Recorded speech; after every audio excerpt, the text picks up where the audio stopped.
இப்பொழுது சூரிய புத்திரன் சனி இங்கு வந்தார்.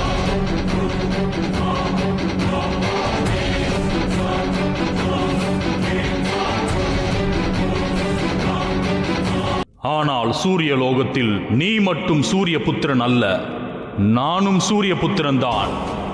நான் உனக்கு மூத்த சகோதரனாவேன். நான் பல வருடங்களுக்கு முன்பு நீ இதே போல் என்னுடைய குடும்பத்தை சிதைத்து விட்டாய். இனியும் நீ உனது தாயை மகாதேவரையும் தவிர எதையும் விரும்பியதே இல்லை. எனக்கு ஆச்சரியமாக உள்ளது.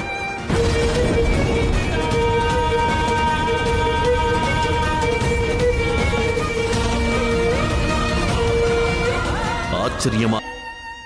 இன்னும் எவ்வளவு துன்பங்களை எனக்கும் என்னுடைய குடும்பத்திற்கும் தரப்போகிறாய்?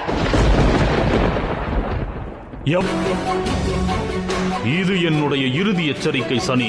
விலகிச் சென்று விடு. இந்த சிம்மாசனத்தில் ஏதேனும் சூரிய புத்திரன் அமர்வதாக இருந்தால் சனி,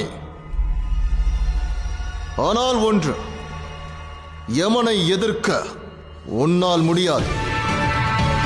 ஆகிவிட்ட பிறகு நீயும் செவ்வாயும்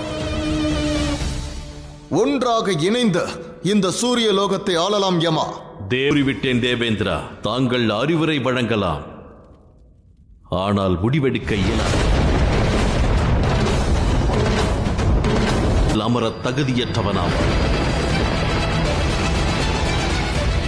தந்தையின் கடமையின் மீது புதல்வனுக்கு இருக்கும் உரிமையை எவராலும் தடுக்க இயலாது.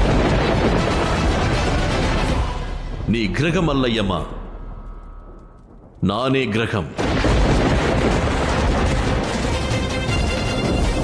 இந்த சிம்மாசனத்திற்கு எவரேனும் உரிமையுள்ளவர் என்றால் அது இந்த சனி மட்டும்தான்.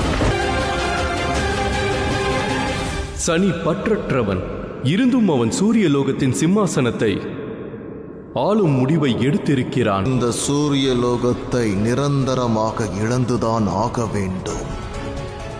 இல்லை, இதை எப்படியாவது நான் தடுத்தாக வேண்டும். கூறுங்கள் தேவகுரு பிரகஸ்பதி, நீங்கள் யமனுடைய குருவாவீர்கள்.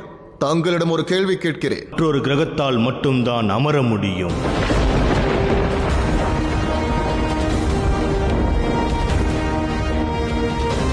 இயலாது.